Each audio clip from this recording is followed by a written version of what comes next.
Já apertei para iniciar a gravação. Aqui, foi iniciado. Obrigado. Bom, boa tarde novamente a todos e a todas. Vamos dar início à sessão temática número 7, eixo 3, historiografia e usos do Simpósio de Sintaxe Espacial no Brasil. Eu me chamo Daniel Andrade, sou professor aqui da UFPB e conto com o auxílio da aluna Luna, da UNB, que vai me auxiliar aqui no chat, e com o Lobby também está gravando a chamada. Eu peço para a Luna, se tiver alguma interação no chat, você vai anotando e a gente vai conversando no final.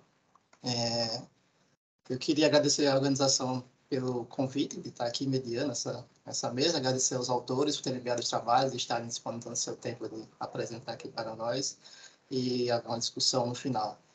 E também queria parabenizar a realização do simpósio, que é um passo inicial que a gente espera que seja duradouro daqui para frente e que a gente possa fomentar mais e mais a sintaxe espacial no Brasil.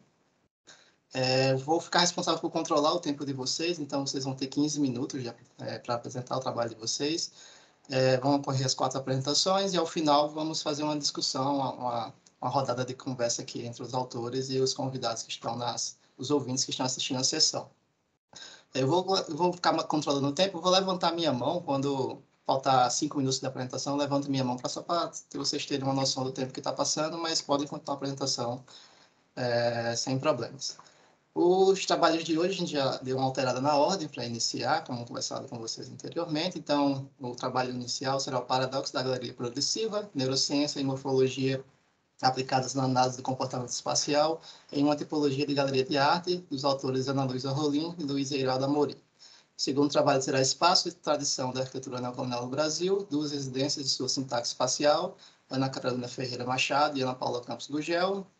Habitação, lugar e modos de morar na primeira rua de Belém, do surgimento à contemporaneidade de Jamílio da Silva e Luiz Jesus da Silva, e, por fim, Arquitetura e Poesia, Construções do Universo Material de Neruda, de Francine França e Frederico de Holanda. Certo? Tudo bem com vocês, então? Então, podemos iniciar com a apresentação de Ana Luísa Rolim e professor Luiz Eiraldo Amorim. Tá, vou compartilhar aqui. Fazer a pergunta clássica, né? Se vocês estão vendo. Sim, estou vendo sua tela inteira aqui. Tá. Vou tirar isso aqui. Boa tarde, meu nome é Ana Luísa Rolim. A gente vai apresentar o resultado da minha tese de doutorado, orientada pelo professor Luiz Amorim, da UFPE, MDU. O título é o Paradoxo da Galeria Progressiva, Neurociência e Morfologia aplicadas na análise do comportamento espacial em uma tipologia de galeria de arte. Então, vou tentar cumprir essa tarefa árdua de juntar esses 2 campos em 15 minutos. Então, por que a neurociência é importante? Porque a neurociência nos oferece uma série de ferramentas e compreensões que podem nos ajudar a entender melhor os ambientes construídos, que é onde a maior parte do nosso tempo é gasto, né? Eu imagino que após a pandemia, esses dados estão aí na tela, de 2001, esse percentual tem ainda aumentado, né? Então, se a gente passa tanto tempo nesses ambientes construídos, entender melhor a resposta humana a esses ambientes, como ela pode afetar o nosso cérebro, é importante. Então, a neurociência vem com esse conhecimento de permitir compreender melhor como a gente é afetado por essas experiências, né? Como a gente pensa, a gente se move, a gente percebe, aprende, lembramos, etc.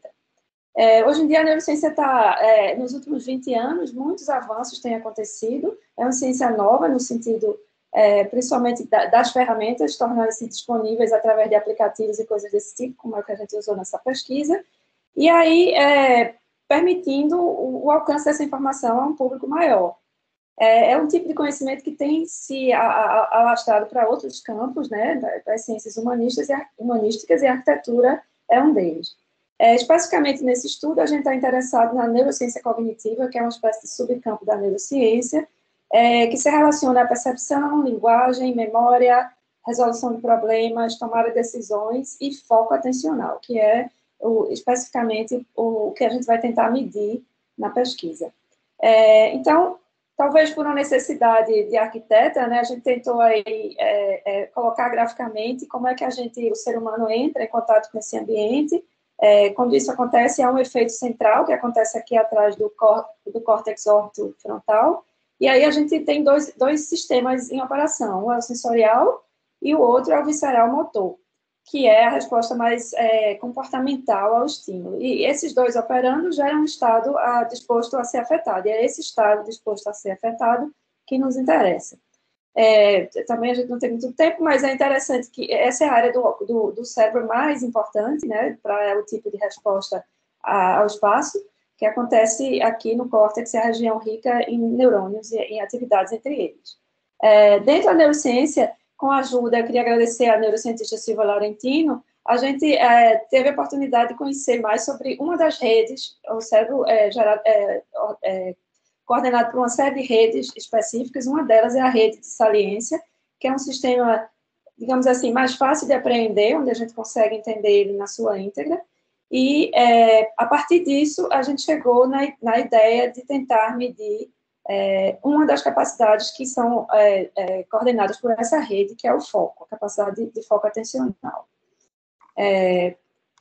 Então, indo para a prática, o que a gente fez? A gente posicionou nossa pesquisa nesse campo mais amplo, que é o do projeto informado pela neurociência, a partir da investigação da relação sujeito-ambiente. Tem vários centros de pesquisa hoje em dia, né, no mundo, ainda não tantos quanto a gente poderia ter, mas eu vou destacar dois. Um deles eu tive a oportunidade de visitar, que é na Califórnia, no Cali 2, e o outro é no laboratório do Hugo Spears, na UCL, em Londres. Então, diante da possibilidade de termos acesso a esse equipamento, né, que hoje em dia também é mais possível, a gente optou por a realidade virtual imersiva como uma ferramenta, por ser talvez a menos intrusiva para se medir respostas humanas a espaços. Também nos impulsionou uma série de publicações que começaram a povoar o campo da arquitetura, né, a partir de 2005, 2004. E a oportunidade de ter ido para algumas dessas conferências, que é a Academia para a Neurociência na Arquitetura, e também acesso a publicações que nos estimularam a tentar fazer essa interface com a Space Syntax. A gente teve a oportunidade de apresentar 2 trabalhos na academia, um foi o ano passado,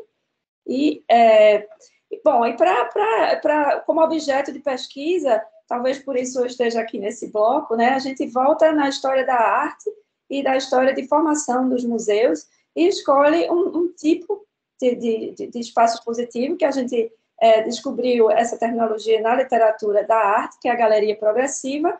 Galeria progressiva, ela é um tipo de espaço que é composto por uma sequência muito clara de percurso. Tem a ver com a evolução de curadoria no universo de museus, na qual os objetos não mais são expostos de maneira casual, mas com uma certa sequência que facilite a compreensão do conteúdo. Né? Então, diante desse objeto, a gente se perguntou, né, será que essa galeria progressiva é inteligível, já que tem um campo visual aparentemente dominável de um ponto só, ou de menos pontos do que a galeria tradicional articulada em diferentes espaços? Há uma discussão sobre layouts deterministas, né, que a galeria progressiva acaba caindo nisso, e aí a gente queria investigar se, por ser algo que predetermina como a pessoa deve percorrer um espaço, se isso geraria maior foco na percepção desse espaço. E, por último, que também é uma discussão que outras pessoas já trouxeram, é que o impacto do espaço arquitetônico tem muito peso na experiência de visitação, inclusive até independente do conteúdo, em certos casos. Então, o nosso estudo começou empiricamente, a partir de um museu que a gente teve a oportunidade de ter uma convivência muito próxima, e fizemos experimentos e observações em loco, e depois um outro projeto do período, quer dizer, o período anterior, mas que também é dito como um espaço que rege muito como o visitante poderia se locomover, que é o Museu do Crescimento Ilimitado, claro, um projeto que não foi executado na sua íntegra, e o Guggenheim foi. Né? E aí depois a gente estudou modelos hipotéticos, comparando esse esquema de galeria progressiva com o que seria o espaço tradicional de salas de período. Estudamos algumas galerias históricas, né, que eu acho que 15, tanto por terem espaços que pudessem ser parcialmente progressivos ou em sua totalidade.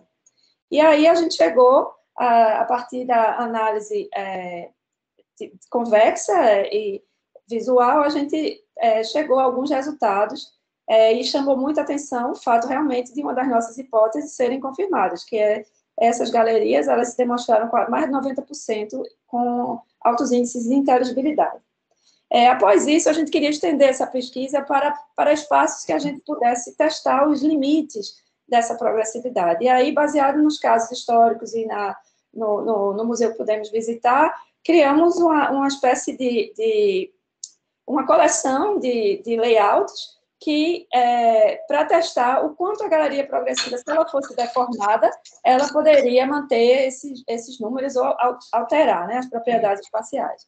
Então, a gente desenhou essas variações que partem de um estágio puro, sendo de uma galeria principal, e nas demais, essa galeria nunca se altera, ela permanece como esse espaço e recebe espaços adjacentes, né, que a gente chama de cavidades. Essas cavidades a gente testou com diferentes formas, senoides, nichos e chanfros, e depois passamos por mais 3 níveis, que essa galeria e esses espaços receberam células espaciais agregadas. Que a diferença entre os níveis é que essas células são mais ou menos articuladas ou conectadas entre si.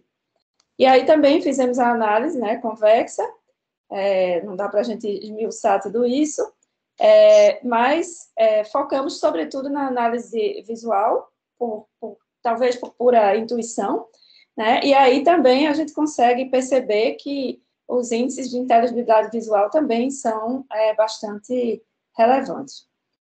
Então, ao final, tentamos medir o que seria essa galeria progressiva, o que seria um grau de progressividade, que é uma medida que a gente ainda não equacionou, mas tem pistas para tanto, né? Comparando com outras propriedades já conhecidas da sintaxe. Então, do ponto de vista de análise convexa, a gente viu que há quase uma posição, né? Enquanto o grau de progressividade aumenta, ou seja, as pessoas têm um espaço que é menos alongado, que pode ser percebido de um só campo visual, que tem uma única linha axial. À medida que isso vai mudando, a gente tem uma posição, né? Enquanto que na inteligibilidade, à medida que o grau cresce, eu também tenho crescimento da inteligibilidade. Já quando a gente vai para a análise visual de VGA, aí a gente tem um equilíbrio maior, né? Conectividade visual aumenta, o grau de progressividade também. Integração e também a inteligibilidade. E aí a gente parte para eu acho que é a caixa que a gente chama de caixa preta da pesquisa, que há essa interface com esses outros experimentos do campo, que derivaram do campo da neurociência. Então, a gente fez experimentos em realidade virtual imersiva de alguns desses layouts que eu mostrei há pouco, escolhendo 3 tipos de galerias, e a isso juntou experimentos com eletroencefalograma, né, tecnologia de eletroencefalograma. E nosso objetivo era avaliar os percursos, comportamento espacial, né, a métrica de desempenho de foco, e comparar alguns desses resultados com as análises sintáticas. Então, a gente escolheu esses 3, não dava para a gente fazer isso tudo, e a gente fez experiências de realidade imersiva com 20 voluntários, computando 10, navegando galerias com e sem obra de arte. Para tanto, a gente usou uma base proprietária de software chamada Emotive BCI, que é dessa empresa homônima, um headset também dessa empresa, fora isso, os óculos de realidade virtual que a gente vai mostrar aqui. Esse tipo de aproximação se chama, o software utilizado foi o Emotive BCI, se chama BCI, né, que é Brain Computer Interface. Ela deriva lá dos tempos de guerra, quando se queria, basicamente, ajudar soldados feridos ou melhorar a performance, né? Por exemplo, em operação de voos. Hoje em dia, ela tem um campo muito amplo e a gente se enquadra aí nesse campo da ferramenta, de usar o BCI como uma ferramenta de pesquisa. O BCI que a gente usou, especificamente, foi esse aqui, com interface via celular. Aqui está o aplicativo também, que ele tem o mesmo nome, né? E mais o Oculus Rift, permite acesso imersivamente aos espaços virtuais, com o joystick, que foi a tecnologia que a gente conseguiu usar na época para locomoção nesses espaços. Então, aí a gente tem um dos voluntários, né, sendo preparada para iniciar a navegação, e aqui a gente vê o equipamento instalado. A gente usou uma sala mais ou menos de 80 metros quadrados e um espaço livre de 4x4. Para ambientar esses espaços, porque a gente queria testar a capacidade do espaço em si, também com obras de arte, a gente preparou um layout tipográfico, que a gente não mediu o conteúdo nessa pesquisa, se está vindo aí, se tudo der certo, mas a gente escolheu uma artista plástica norte-americana que tem um conteúdo muito figurativo, que pudesse talvez gerar uma empatia dos visitantes e tornar esse espaço talvez mais memorável. Então, esses foram exemplos de uma primeira galeria que a gente testou, senoide de um lado e a parede reta do outro, né, com e sem obra de arte, a senoide dupla simétrica e a senoide dupla assimétrica. Aí, aqui é uma captura de tela durante a navegação, eu vou tentar mostrar aqui para vocês o trechinho da navegação em um espaço sem obra, né? Eu não vou demorar muito, só para a gente sentir que ambiência foi essa, né, que os visitantes tiveram acesso. Era uma única galeria com uma janela no final, uma abertura, e aí você tinha um intervalo, podia descansar, tirar o óculos se quisesse, e entrava, né, em outra galeria. Então, isso foi feito para três galerias. Agora eu vou ter que fazer assim, porque eu não consigo passar direto. E a outra foi uma galeria com obras, 3 galerias com obras de arte. Então, só para mostrar um pouquinho do espaço.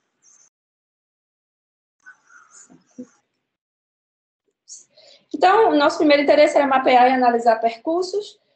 Para isso, a gente analisou os percursos em galerias com e sem obras, de 3 layouts vezes o número de voluntários. Isso foi interessante porque a gente teve ideia de quanto tempo era gasto para poder calibrar os agentes autômatos que nós medimos em sintaxe e poder comparar com os mesmos parâmetros, soltando também do mesmo ponto de entrada, que é sempre uma das extremidades da galeria.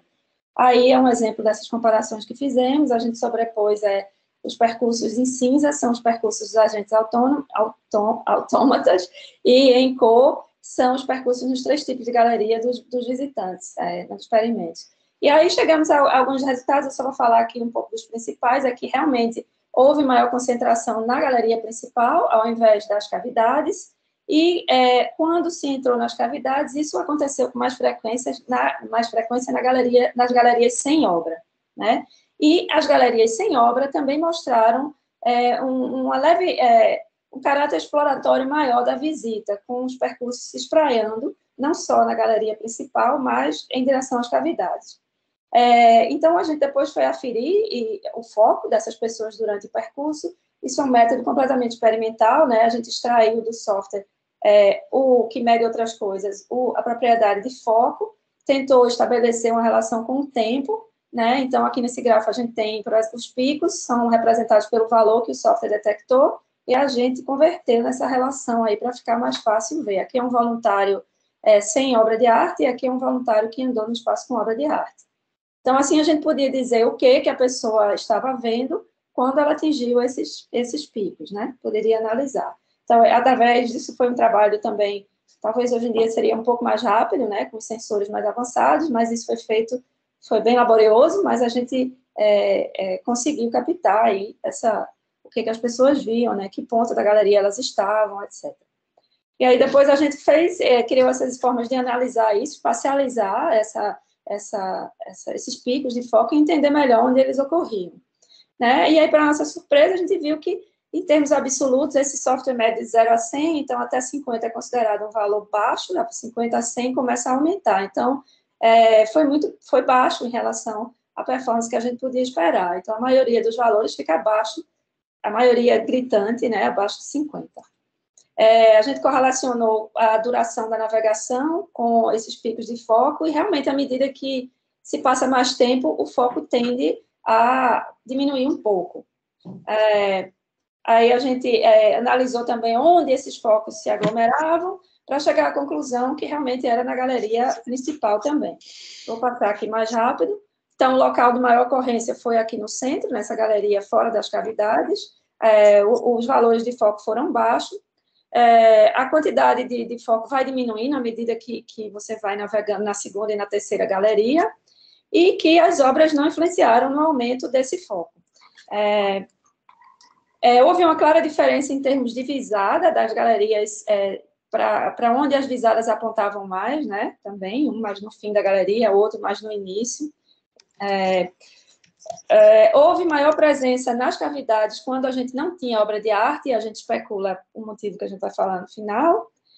Outra coisa que nós introduzimos foi a medida de um índice de variação de pico de foco. Essa medida também foi criada como uma tentativa de tentar ver onde havia mais oscilação de foco, partindo do pressuposto na literatura que quanto mais o valor do foco varia no intervalo curto, isso poderia demonstrar uma certa distração no percurso, portanto, uma performance de foco menor.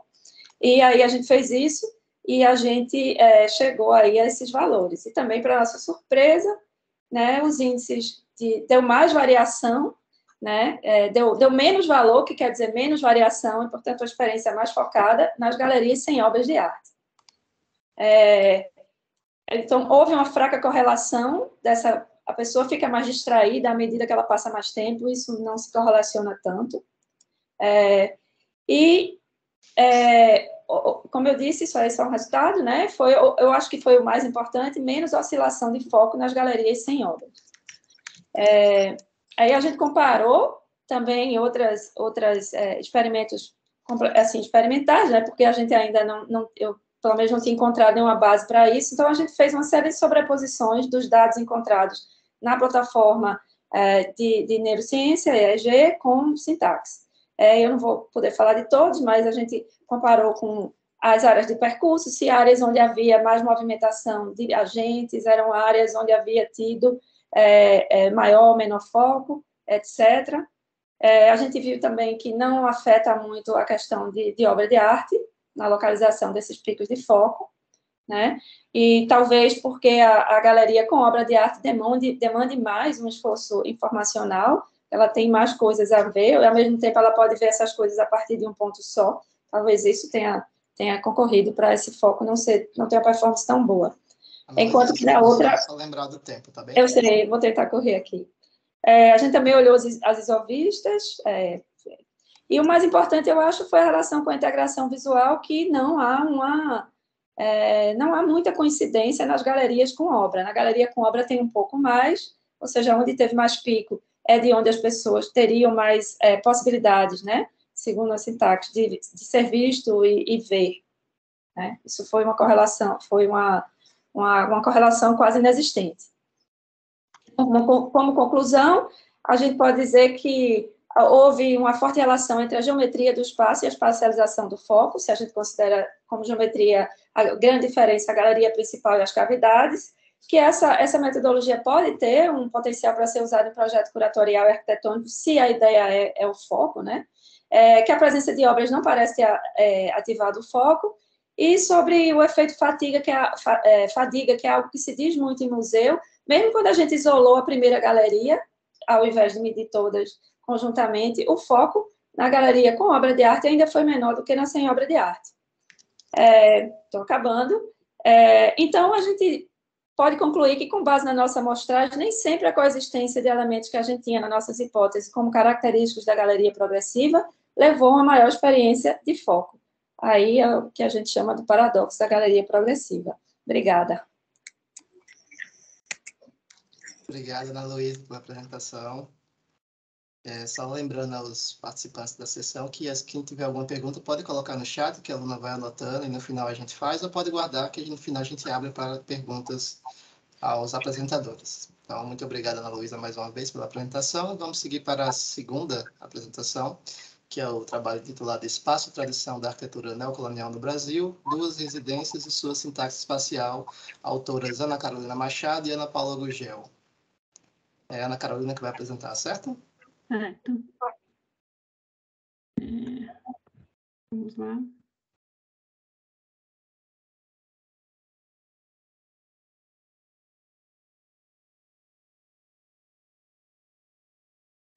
Pronto, estamos vendo sua tela, só não está a tela cheia. Oi? Isso, já é. Obrigado, Ana Carolina. Quando faltar 5 minutos, eu levanto minha mão, tá? Só para você se orientar no tempo, tá bem? Tá bom. Fica à vontade para começar. Vamos lá. O objetivo desse artigo foi a análise, analisar a arquitetura residencial neocolonial sob a ótica da sintaxe. E, para isso, primeiramente, a gente conceituou o estilo e citou ele na história.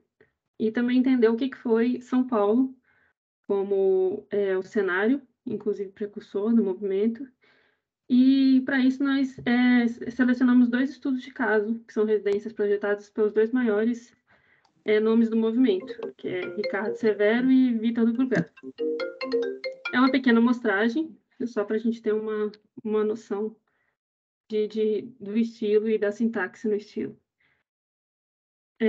Enfim, não há nenhum consenso na historiografia sobre a classificação do neocolonial como estilo mesmo. Há autores que preferem classificá-lo como uma das vertentes do ecletismo. Mas ele emergiu de sentimentos patrióticos, era uma busca de uma arquitetura autóctone, autêntica, brasileira. Foi um fenômeno internacional, isso não nasceu aqui, por uma busca de expoentes tradicionais. A nacionalidade no Brasil, no caso, foi um conceito inovador. Um país de colonização ibérica e independência tardia, que pela primeira vez busca essa autenticidade na própria história. O que a gente tem como características principais o tradicionalismo, o elitismo, o conservadorismo, e ele foi muito aceito na elite intelectual da época. São Paulo era uma cidade muito pobre, e até um paradoxo, porque o colonial em São Paulo não foi marcante como o Nordeste, Rio, Minas. Ele começou a crescer com as riquezas oriundas do café, que mudaram o cenário da cidade, formando uma nova elite paulistana.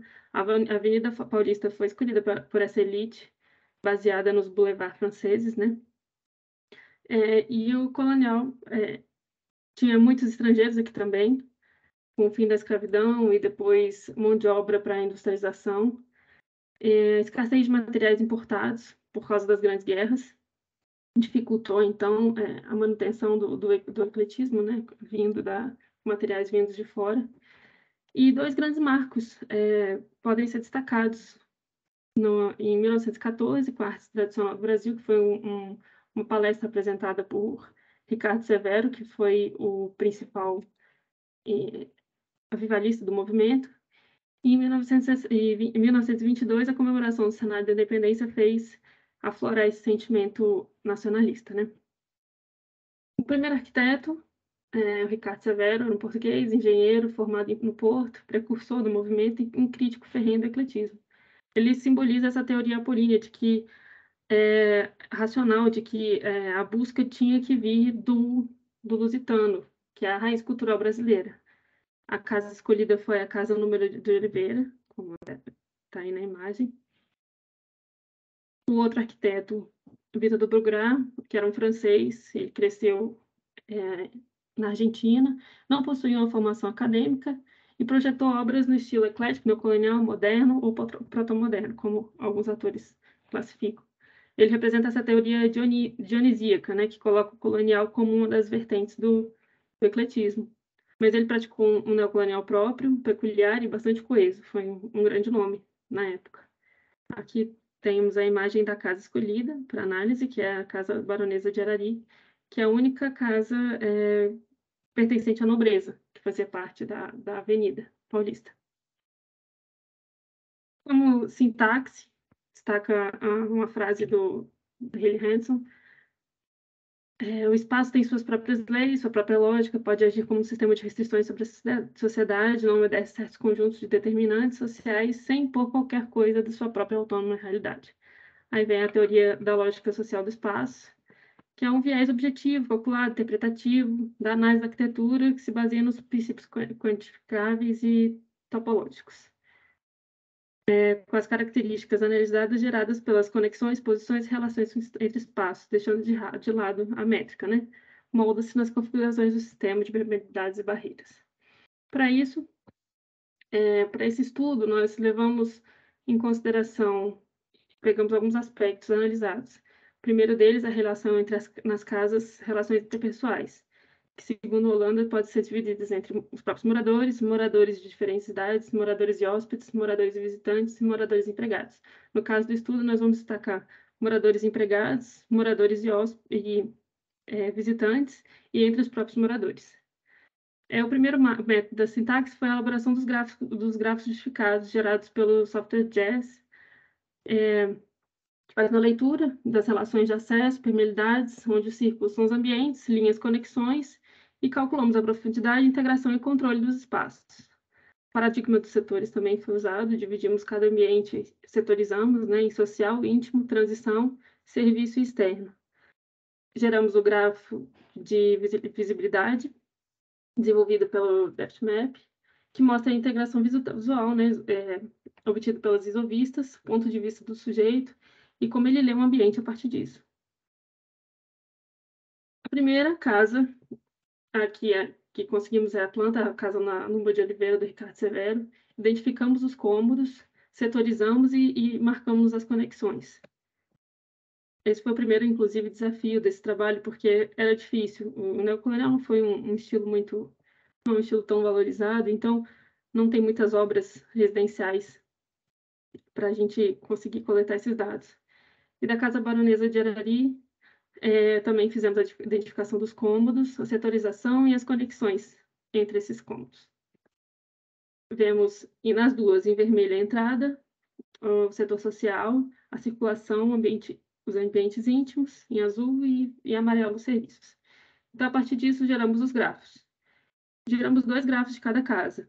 Escolhemos o ponto raiz. O primeiro foi o exterior, e no segundo, a escada, porque a gente quis ver os níveis, né, de profundidade topológica, e pela escada a gente consegue ver a separação entre o ambiente térreo e o primeiro pavimento. Aqui alguns aspectos em comum nesses 2 gráficos gerados. As 2 plantas são profundas, são 8 níveis topológicos, os setores são bem definidos e delimitados. Existe a tripartição burguesa, né, que é a separação de ambientes em social, íntimo e serviço, muito bem marcada. Valorização do visitante, ele chega até o 3º passo topológico, que é praticamente destinado a ele. E o desejo de separação entre interior, família e segurança, e exterior, estranho e perigo, né? Ambientes específicos, famílias mais abastadas, então programas mais complexos. O setor íntimo com mais privacidade, com halls e corredores que separam, que também é característico de famílias mais abastadas. E essa maior quantidade de espaço de transição significa uma menor legibilidade dos ambientes dentro de um todo. E isso, inclusive, a questão até do exterior estranho e perigo, né? Que fica mais difícil ler o ambiente inteiro. Vou entrar aqui.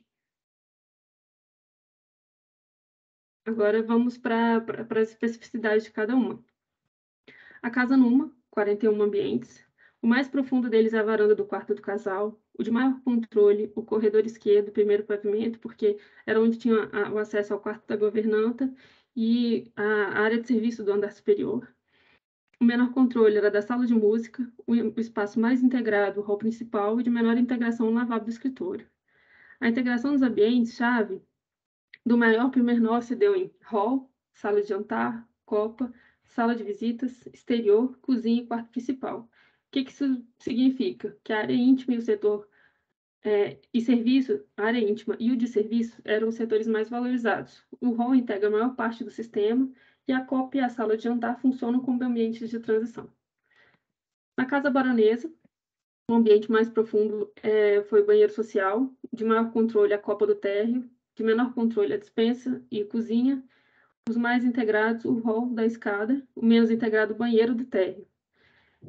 Colocando os ambientes-chave em sequência, em relação à integração, temos de maior integração o hall, depois a copa, a entrada, o quarto principal, a sala de jantar, a sala de visitas e, por último, a cozinha. Nesse caso, os quartos estão nesse meio porque eles eram interligados. E antecedidos, eles eram interligados entre si, os quartos, passava-se de um para o outro internamente, e eram antecedidos por halls e corredores. Então, o que isso significa? Uma maior privacidade entre moradores e empregados ou visitantes, mas uma menor privacidade entre os próprios moradores, né?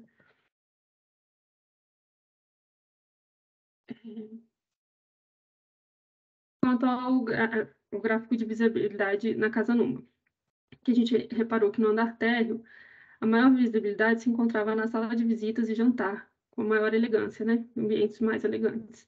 No andar superior, a maior visibilidade estava no quarto de vestir, no living, né? Da parte superior, funcionava como living na parte superior, e porta do quarto da governanta também, que era um espaço bastante visível. E merece atenção nessa casa também a presença da governanta no andar superior, porque, apesar de ser um serviço, ela era uma figura europeia que entrou na intimidade da família, era responsável pela educação das crianças, e ela significava muito prestígio na época, né? Ter uma figura europeia dentro da sua casa responsável por, enfim, por educar e trazer uma elegância para a família. Já a casa baronesa, no térreo, a maior visibilidade está na sala de visitas, jantar e hall da escada. O andar superior, a maior visibilidade está na porta do provável quarto da governanta, isso não ficou muito claro, que é um quarto um pouco mais isolado e do lado da escada de serviço, e na varanda, em frente a esse quarto. A atenção para essa planta, tá no motivo de observação, é o vestíbulo no térreo, na entrada da casa, que era um ambiente de baixa visibilidade que servia de preparação para entrar no hall principal. Então, era um ambiente fechado, enclausurado pequeno, e que você se preparava para entrar no hall principal, que era de maior visibilidade, com pé direito duplo. Isso dava aquela sensação de ambiente surpresa, né? De impacto, com a elegância do palacete. Nesses estudos, o que foi gerado? Quais as considerações que a gente tira dele? Que as mudanças estilísticas da envoltória nem sempre configuram alterações sociais, mas alterações sociais necessariamente implicam mudanças espaciais. O início do século XX foi marcado por grandes mudanças: forte produção cafeira, consolidação da indústria, diminuição dos empregados com o fim da escravidão, eletrodomésticos entraram no circuito, mulheres no mercado de trabalho. Isso gerou uma mudança social muito grande que se refletiu em seguida nas plantas, na produção de espaços. O sentimento nacionalista e dificuldade de importação de produtos europeus, mas o estilo de vida da elite continuou fiel ao europeu. Então, houve essa busca pelo nacionalismo, mas o estilo de vida da elite continuou sendo baseado na Europa. Característica de herança colonial na planta da casa baronesa. O que temos de característica nessa planta? Os quartos interligados. Porque era uma característica erudita e culturalmente difundida na Europa. É uma sofisticação condizente com a casa, por isso que foi usada pelo Dubourg.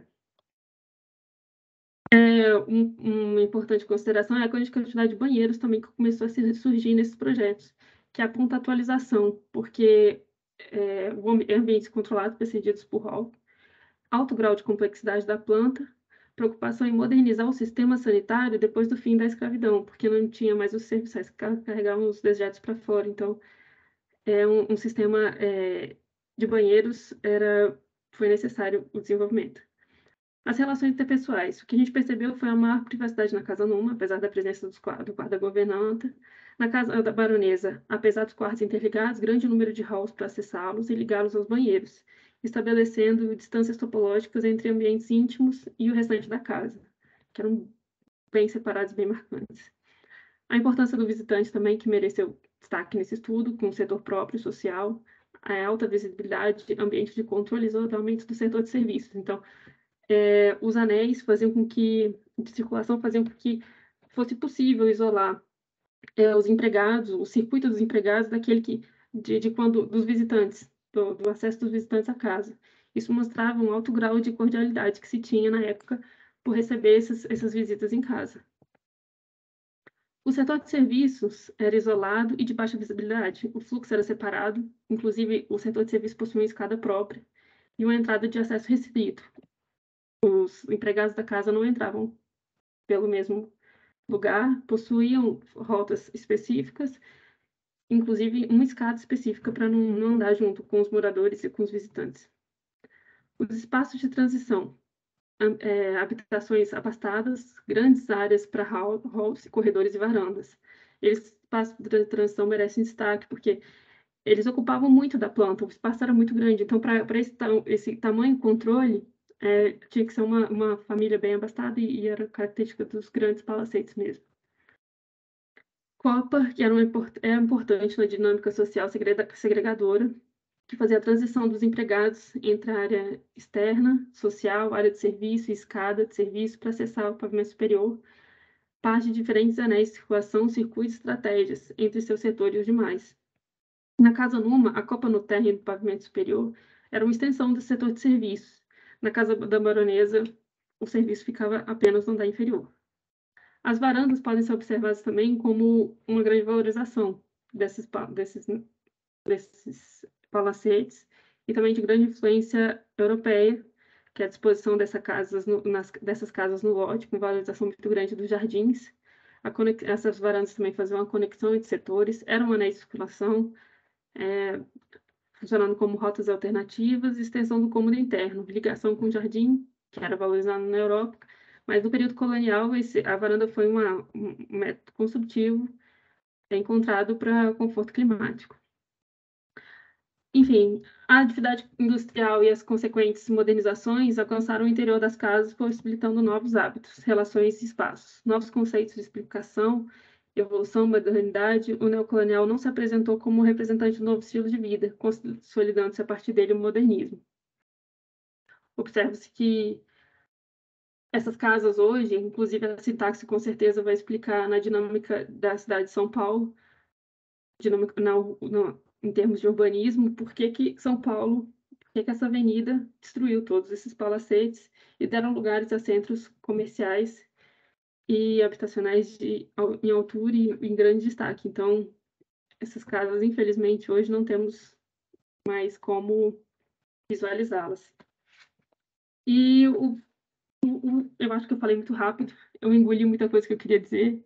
Eu treinei várias vezes, eu não conseguia chegar aos 15 minutos, mas eu acho que agora deu. Foi isso o trabalho.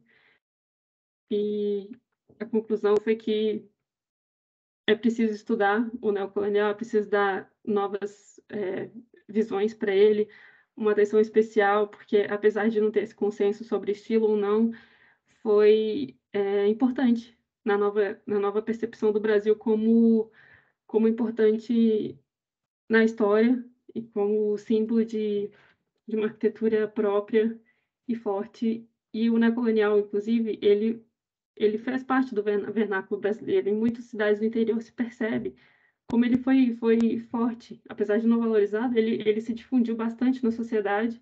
Existem várias, inclusive na minha cidade, eu sou do interior de Minas, tem vários exemplares. Eu fui surpreendida numa aula sobre o período com uma habitação lá da minha cidade, que é bem emblemática lá, que hoje funciona a prefeitura, e que na minha cidade eu tenho certeza que se vai falar que vai reformar aquela prefeitura e transformar num edifício mais moderno e mudar a fachada, não seria problema nenhum. Enfim, porque existem várias casas desse mesmo modo que estão sendo afetadas, que estão sendo azulejadas. Enfim, o estilo, que apesar de ser um vernáculo, não tem grande valorização. É isso. Obrigada, Ana Carolina. Fique tranquila que foi tranquilo entender sua apresentação, foi tudo certo.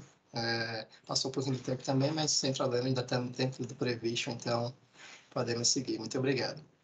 Então, eu vou chamar agora o terceiro trabalho, da habitação, lugar e modos de morar na primeira rua de Belém, do surgimento à contemporaneidade, que é com a Jamiles da Silva e o Luiz Jesus da Silva. Isso. Infelizmente, o professor Jesus não vai poder participar porque ele não conseguiu desocupar o horário dele na universidade, mas eu estou aqui para representá-lo na exposição do nosso artigo. Tudo bem. Eu vou compartilhar a minha tela para que vocês possam visualizar a apresentação. Ana Carolina está com a tela compartilhada, não nada. Deixa eu ver. Então, eu mesmo posso... Pronto, agora acho que chegou a sua. Vocês conseguem ver? Sim. Muito bem. Quando a gente trata da temática referente à habitação, lugar e modos de morar na primeira rua de Belém, eu gostaria de explanar, antes de mais nada, que esse artigo é proveniente da disciplina do mestrado de habitação, lugar e modos de morar. do Programa de Pós-Graduação de Arquitetura e Urbanismo da Universidade Federal do Pará. Iconicamente, a primeira rua de Belém, ela ainda está situada num local de muita relevância para a cidade de Belém.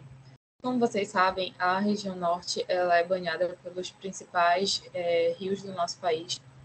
E apesar de a gente hoje em dia ter a preponderância de um sistema rodoviarista, nós ainda fazemos uso extensivo de um modelo dendrítico de distribuição e de mobilidade. A primeira rua de Belém, ela margeia o Rio Guamá, está no estuário do Rio Guamá, e ela é icônica porque ela faz parte do núcleo de fundação da cidade. Dentro do sumário do que eu vou trabalhar, eu subdividi o artigo em tópicos. Primeiro, eu vou fazer uma breve introdução, elencando os objetivos e a metodologia utilizada para elaborar esse artigo. A área central de Belém, ocupação de seu papel histórico. Posteriormente, eu vou subdividir o terceiro tópico, que são as reflexões acerca da habitação, lugar e modos de morar na primeira rua de Belém, de surgimento da contemporaneidade, através dos aspectos de reflexão acerca de lugar e aspectos da habitação propriamente. Por último, não menos importante, um relato etnográfico através de visitas à rua Siqueira Mendes, percepção de lugar e vivências na 40ª edição do Circular Campinas Cidade Velha. Bom, em relação à introdução e objetivos, o principal é, de fato, fazer um trabalho historiográfico de levantamento do tipo de ocupação e de habitação que existem nessa rua e por que do surgimento até a contemporaneidade. Porque, apesar de ser o centro histórico, infelizmente, com o passar dos anos, essa região acabou sofrendo diversas pressões do mercado imobiliário em relação principalmente ao uso e ocupação dessas edificações. Apesar de permanecer com a fachada ativa histórica, infelizmente, os usos que anteriormente eram de cunho residencial e até mesmo comercial, de comércio tradicional, hoje em dia ele vem se deteriorando e tendo subusos. As casas vão sendo subdivididas para uso de cortiço e também o uso do comércio informal, ele acaba preponderando nos arredores dessa vizinhança. Além do mais, algumas das atividades que ainda fazem sentido é tentar entender qual é a conexão que essas pessoas ainda têm com esse lugar. E talvez, a partir da exposição dos fatos e fazendo esse retrospecto, as pessoas consigam ter subsídio para trabalhar, principalmente no que diz respeito ao levantamento de dados para a elaboração de instrumentos claros que precisam estar dentro do plano diretor da nossa cidade, assim como pautar e nortear os estudos direcionados para essa área, que infelizmente, pelo menos no recorte que eu estou trabalhando, ainda são muito incipientes. Todo o nosso, digamos, a nossa fonte historiográfica vem de um historiador, o Ernesto Cruz, que desenvolveu um amplo trabalho historiográfico em relação às ruas de Belém. Em relação à área central de Belém, ocupação e seu papel histórico, eu fiz alguns subtópicos para nortear a minha fala. Em primeiro lugar, nós temos a fundação, a expansão, Belle Époque, a segunda metade do século XX e a atualidade. No que diz respeito à fundação, eu preciso dizer que a cidade de Belém ela surgiu a partir de um projeto de colonização portuguesa, onde foi se instalado um forte militar com o intuito de dominar essa região e o comércio dela sob a batuta dos portugueses. E, a partir daí, ela seria uma área estratégica de controle de entrada e saída de mercadorias e também de exploração para a região, frente a outros colonizadores, tanto espanhóis quanto franceses, que disputavam áreas nessa região. A fundação, ela caminha junto com o surgimento da primeira Rua de Belém, que hoje é denominada Rua Siqueira Mendes, mas anteriormente era considerada a Rua do Norte. Eu trouxe duas gravuras que são referentes a esse período. A primeira é do ano de 1640 e a segunda já é do ano de 1710. O que acontece? Na primeira imagem, nós percebemos a precariedade da ocupação e também a incipiência da ocupação. Em que sentido? Até então, essas habitações elas eram provenientes de taipa, com uma cobertura simplória de palha. E nessa época, em 1640, nós já temos uma diferenciação do que seria a cidade formal e a informal. Para quem não sabe, topograficamente, a cidade de Belém ela é dividida entre altos e baixadas. Em que sentido? Tudo bem que a cidade não tem uma diferença de relevo tão acentuada quanto na Bahia, por exemplo, mas é muito evidente que existem muitos rios e igarapés que cortam a cidade. Então, quando a gente trabalha a área de baixada, são áreas alagadas em que não tem terreno firme. Então, aqui nessa primeira imagem, já é possível perceber a discrepância entre uma cidade formal que foi aterrada, que aqui é o núcleo de fundação, onde você tem o forte, a casa do governador, a primeira rua, que de fato primeiro surgiu de terra e que depois foi pavimentada através de paralelepípedos, e a cidade informal. Na segunda imagem, você vê aqui escrito, não sei se estão com tanta nitidez, escrito Piri, que é o alagado do Piri. Ou seja, conforme a cidade vai se expandindo e a infraestrutura vai sendo espraiada ao longo desse território, as populações de menor poder aquisitivo e negros e índios, eles são expulsos para a margem e para as áreas menos favorecidas. Então, enquanto aqui a cidade formal, esses casebres que eu falei anteriormente, feitos de taipa, vão se modificando para o uso de sobrados com uma tecnologia de construção por vias de regra de tradição portuguesa, essa área menos favorecida vai replicando aqueles modelos até mesmo itinerantes de casas de taipa. Quando a gente pensa na expansão da cidade, ela está direcionada para o interior do continente e sempre em busca de terras mais firmes. Quando a gente trabalha um paralelo com a época da Belle Époque, é de fato um divisor de águas dentro da urbanização da cidade de Belém. Em que sentido?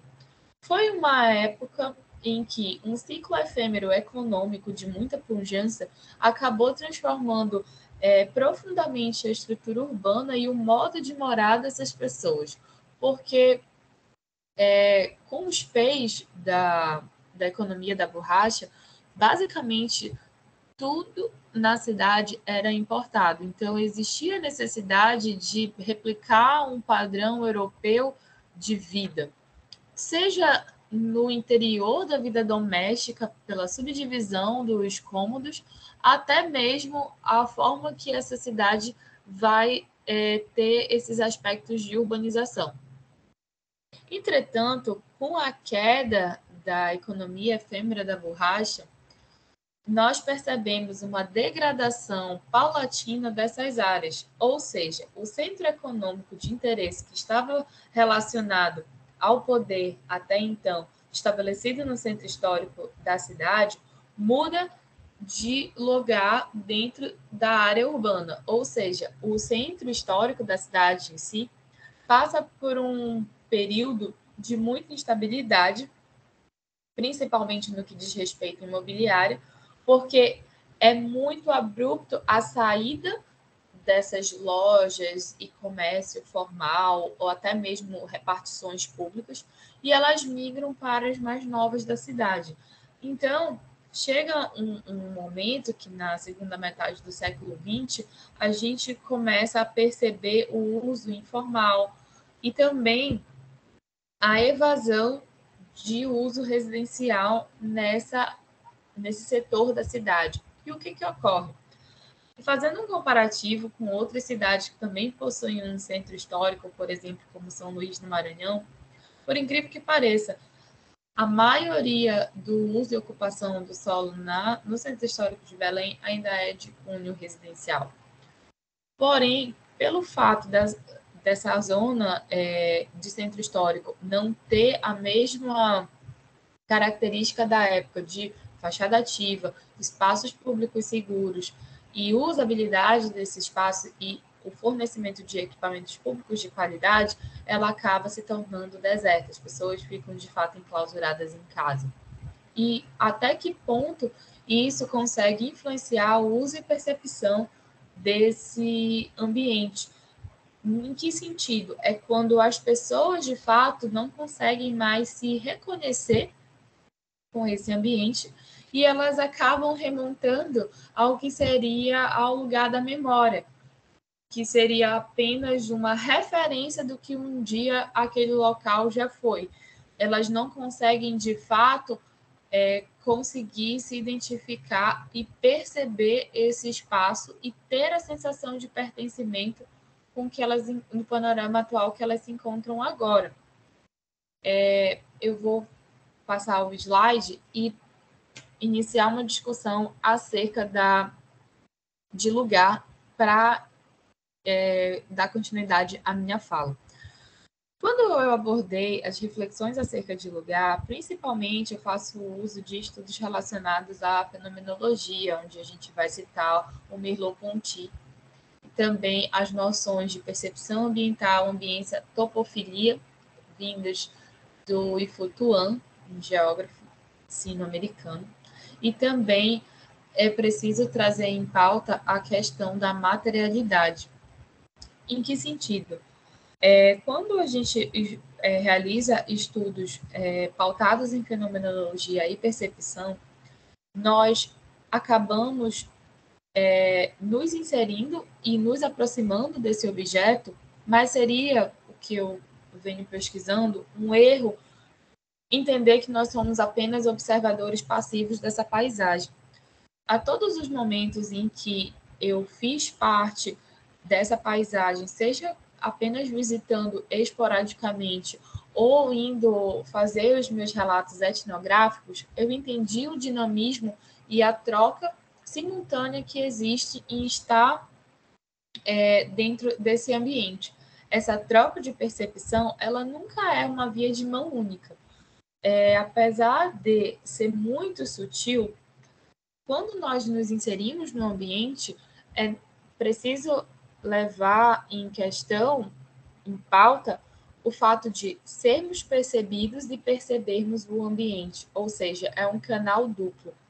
Então, quando a gente consegue se aproximar desse objeto, e fazendo referência também aos escritos do Castelo, que é o Linneu Castelo, nós trazemos conceitos referentes à diferenciação entre lugar e espaço.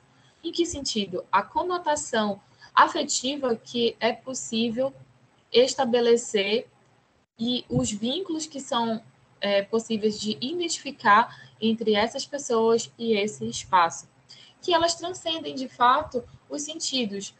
E sim, elas conseguem estabelecer uma aura, na verdade, quase que um inconsciente coletivo em relação àquela região, que os aspectos invisíveis e tangíveis que estão no nosso cotidiano e que, quando nós nos aproximamos do objeto, através dessas sutilezas, é possível perceber as relações de vizinhança e o quanto as pessoas ainda são resistência para a ocupação desses espaços.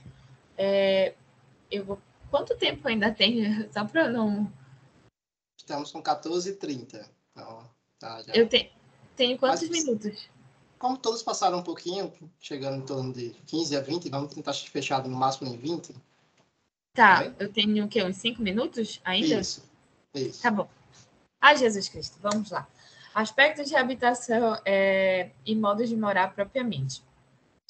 Dentro do meu artigo, eu busquei também fazer uma pesquisa mais aproximada em relação ao tipo de ocupação e de edificações ao longo desse recorte. Então, como eu explanei anteriormente, através das figuras, quando o núcleo de formação estava, de fato, ainda nos seus primórdios, nós temos um padrão de ocupação através de sobrados, e depois eles começam a evoluir conforme a pujança do ciclo econômico vigente, principalmente no que diz respeito à Belle Époque. Então, essas casas e sobrados, é interessante perceber, até fazendo uma referência ao trabalho da colega, na Amazônia, principalmente, nós não tínhamos essa expertise e tecnologia para replicar, de fato, tecnicamente, modelos neoclássicos e ecléticos. Então, quando a gente pesquisa essas edificações, nós adentramos nessas edificações, nós percebemos que a base estrutural dela é uma tecnologia colonial, neocolonial, mas os adornos que vinham através dos catálogos de compra, eles são ecléticos, e existe um esforço de modernização dessas fachadas e não necessariamente das estruturas dessas casas nessa época. Eu gostaria de enfatizar principalmente os recursos metodológicos que eu utilizei para me aproximar do meu objeto de pesquisa, que foram as incursões etnográficas. E para realizar essas incursões, eu gostaria de destacar uma delas, que foi a visita à Rua Siqueira Mendes, na 40ª edição do Circular Campinas Cidade Velha. O Circular, ele é uma iniciativa popular que busca revalorizar o Centro Histórico de Belém, e ele atenta para o potencial da diversidade dos aspectos coletivos e empreendimentos culturais sediados nos bairros da Campina e da Cidade Velha, além disso do Reduto. O que é interessante é que são roteiros onde existe uma visitação livre e são destacados esses empreendimentos tradicionais da cidade, nesse perímetro desses bairros vizinhos, Cidade Velha, Campina e Reduto. Uma das coisas que eu tentei elucidar ao máximo, eu não sei quantos de vocês teve a oportunidade de visitar a cidade de Belém, então eu criei vários, tentei, criar um mapa ilustrativo dessas minhas visitas. Destacado em laranja a primeira rua de Belém, a Rua Siqueira Mendes, e aqui eu destaquei com fotos os roteiros que eu pude realizar. Eu iniciei na Igreja da Sé, perpassei pelo início da Rua Siqueira Mendes, onde está esse táxi, ele está em frente ao porto rodofluvial do Arapari. Mais adiante, no ponto 3, nós temos a Travessa Félix Roque, e ela dá acesso direto ao Rio Guamá. Ela é quase como se fosse um beco. No Já número 4... Lembrar do tempo, 18 minutos e 30, tá? Ah, tá. Tá bom. No 4, nós temos a Praça do Carmo. 5, uma representação da maquete do Centro Histórico de Belém, que fica no Fórum Land. E 6, a Igreja do Carmo. Essas incursões etnográficas me proporcionaram, de fato, só para concluir, uma aproximação do meu objeto e entender as relações de vizinhança e principalmente como as pessoas conseguem perceber esse ambiente. Eu vou encerrar para não passar mais. Deixa eu interromper aqui o compartilhamento. Se você quiser concluir, pode concluir, não precisa. Podemos esperar. Sim. Bom, o que eu preciso concluir Você mais vai encerrar no meio. Tá. Em relação às conclusões, o que eu percebi é que, através dessas percepções sucessivas, foi possível, de fato, entender quais são essas relações de vizinhança e, já para a continuidade do meu trabalho, que vai ser a minha dissertação, eu espero conseguir me aprofundar, principalmente no que diz respeito a entrevistas e a fomento para encontrar, de fato, material historiográfico, documentos que me indique de uma forma mais precisa as alterações que essas edificações sofreram e, principalmente, talvez estabelecer questionários para entender melhor a relação dessas pessoas com a materialidade dessa vizinhança e também a questão do patrimônio. É isso. Obrigado, Jamile. Deixa eu só continuar aqui. Então, vamos para o último trabalho da sessão. Arquitetura e Poesia, Construções do Universo Material de Neruda. Francinei França e Frederico de Holanda. Francinei, se quiser começar. Estamos vendo sua tela agora, mas ainda não está em tela cheia. Não está em tela cheia, mas estamos vendo. Ok, pronto? Pronto, agora estamos vendo, fica à vontade para começar. Tá legal, então vou começar. Boa tarde aos presentes. Esse é um trabalho de uma pesquisa de pós-doutoramento realizada na PUC-Chile e sob a supervisão da professora Margarita Green e do professor Frederico de Holanda, Arquitetura e Poesia, Construções do Universo Material de Pablo Neruda. Começando com esse convite, falando das 4 casas, os nomes são Isla Negra, Michoacán de los Guidos, La Chascona e La Sebastiana. Esses são os nomes que o poeta Pablo Neruda deu às suas casas. Ele as planejou, nomeou, escreveu poesia sobre elas. E os nomes, assim como as casas, estão cheios de mistério e parecem evocar um território, um local ou tributo a uma mulher. Aqui um pouco das fotos dessas 4 casas. Este artigo, então, convida vocês a um passeio pelas casas do Pablo Neruda, esse conjunto de edifícios cuidadosamente pensados e construídos em busca da combinação desse ser criativo, individual e esse ser coletivo e social que foi Pablo Neruda. As casas dizem muito sobre isso. O objetivo é entender o significado de cada uma delas do ponto de vista morfológico e o conjunto aí das 4 casas entendidas como a maneira nerudiana de viver.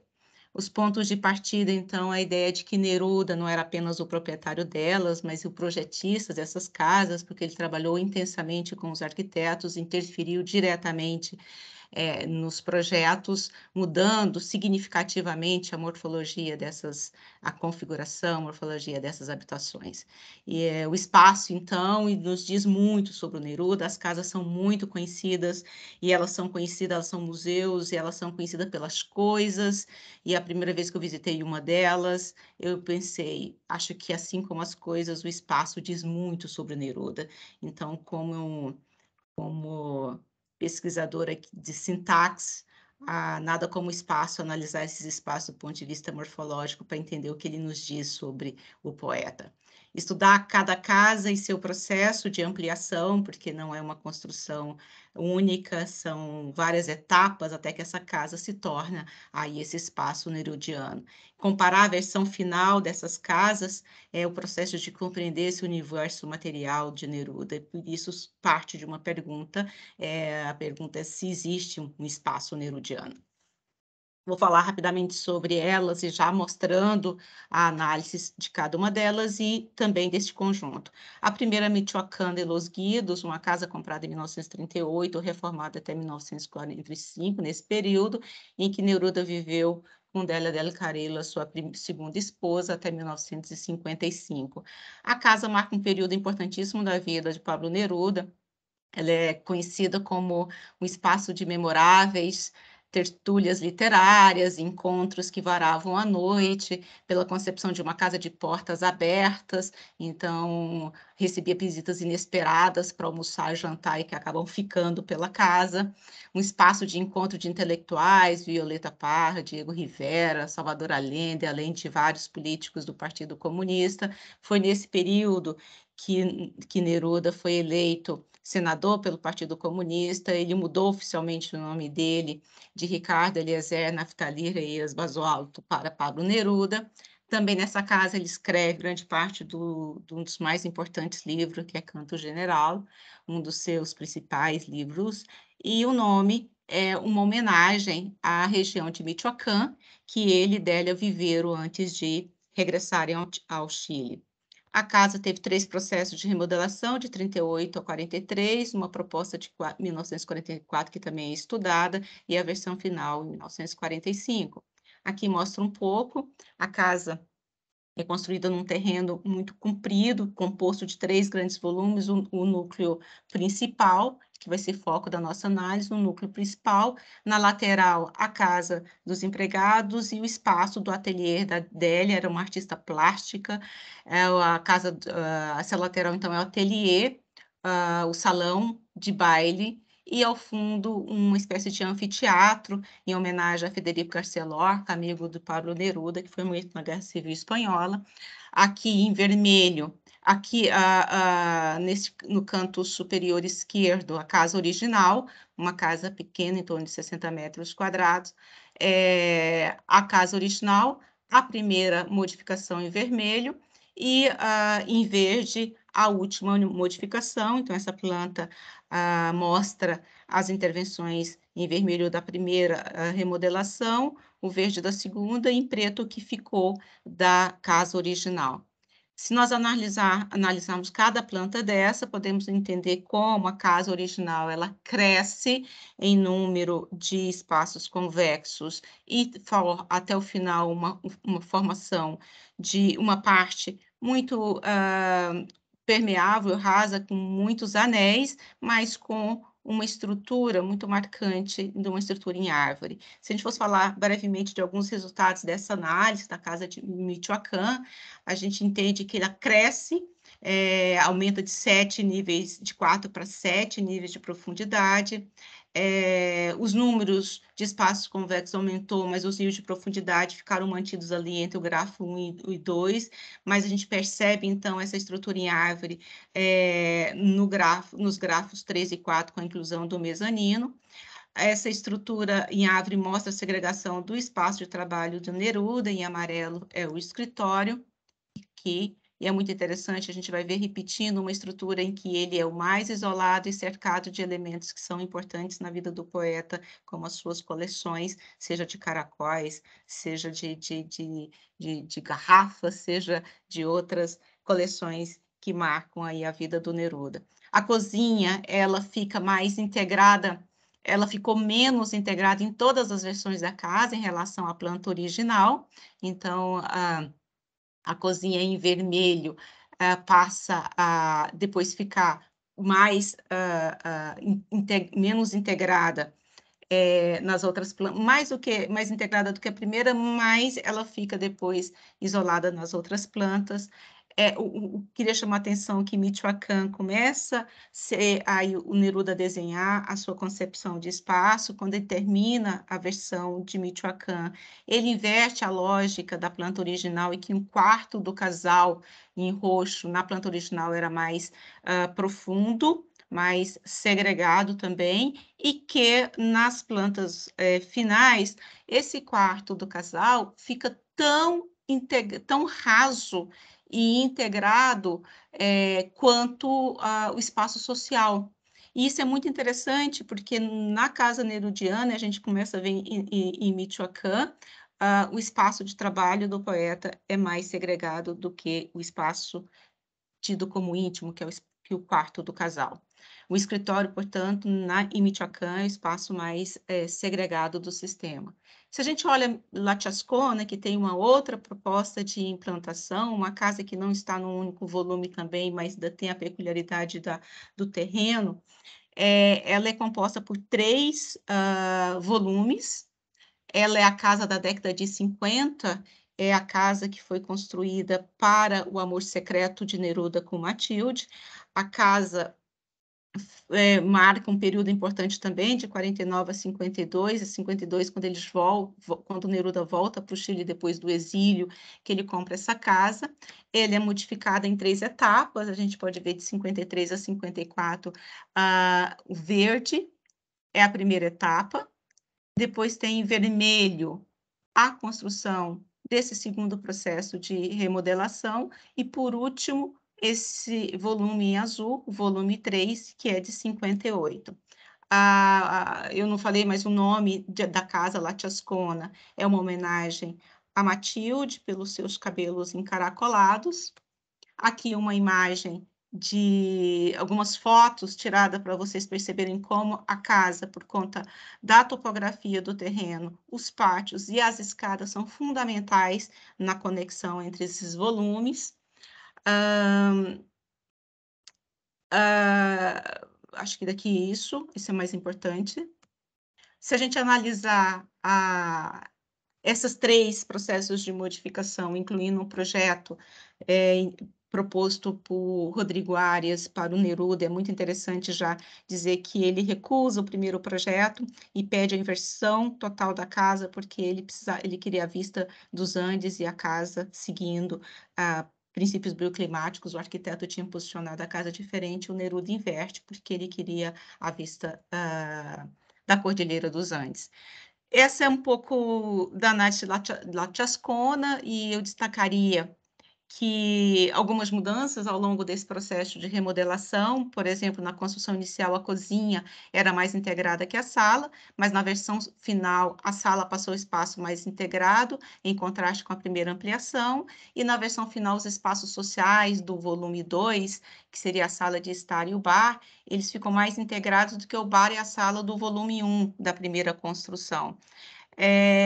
Eu estou falando muitas vezes bar, porque Lattiascona tem essa peculiaridade, tem um bar em cada um dos volumes. Neruda repetiu o desenho que ele tinha usado em Michoacán. Ele constrói no mezanino e faz essa torre morfológica. Aqui ele acaba criando, como a gente pode ver na última remodelação, todo esse espaço em azul, cria de novo essa profundidade na casa. Em azul é a área onde está construído a biblioteca e o escritório no volume 3. O quarto principal, ele acaba não sendo um espaço tão integrado como... Ele é mais integrado do que em Isla Negra e Michoacán, mas ele não é mais integrado também em Lattiascona como o escritório. Se a gente vai dar uma olhada em La Sebastiana, que é a casa que fica em Valparaíso, de 1959 a 1961, tem um processo de remodelação muito rápida, na verdade. Ele compra a casa e já remodela. Ela tem algumas peculiaridades. É uma casa de 5 pavimentos que foi comprado por 2 casais. Neruda e Matilde ocupavam do 3º ao 5º andar, por isso que tem essa escada de acesso aqui pelo exterior, para acessar diretamente ao 3º andar, e imagens internas desse espaço social que foi muito utilizado em La Sebastiana. A estrutura, então, vertical da Sebastiana já é também pela topografia, ela está no seio de Valparaíso, e ele privilegia essa vista da Baía de Valparaíso. Se nós olharmos a análise aqui, as plantas, desde o acesso e o 3º andar, o 4º andar, até chegar ao 5º andar, a gente percebe pelos grafos de permeabilidade como ela é profunda, uma estrutura predominantemente em árvore. Se olharmos essa primeira proposta, o projeto de novo de outro arquiteto, Gonçalves Lopes, tinha até um pequeno anel, mas quando o Neruda intervém, ele tira esse anel e deixa essa estrutura predominantemente em árvore. Então, a cozinha, que fazia essa comunicação com a sala de jantar, Neruda fecha e transforma, passava pela área de serviço, ele transforma a área de serviço em um bar, que para ele é importante como programa arquitetônico. Ele muda esse acesso da cozinha, portanto, pela sala que fazia comunicação com a sala de estar. A casa aumenta em espaço convexo, mas ela tem peculiaridade de ser profunda pela quantidade de corredores, de circulação, que vai dando profundidade a essa casa. Em La Sebastiana, o local de trabalho, que está no 5º andar, ele é literalmente segregado na torre. E aqui, então, ele cria essa torre, tanto fisicamente como morfologicamente. A Isla Negra é a casa de todas as décadas, de todos os períodos, é a casa de 1938 e sofre processo de remodelação de 1938 a 1973, portanto, compreende todo o período das outras casas. Ele compra entre 37 e 38, ele vive com Délia del Carril aí até 55 e depois passa a ser a casa que ele compartilha com Matilde. Isla Negra foi a casa de transição entre os amores, a casa do senador chileno de 45, a casa do prêmio do Nobel de Literatura de 1971. Esse é o mapa, digamos assim, de remodelação. Isla Negra teve 7 processos de remodelação, e aqui está identificado cada um deles.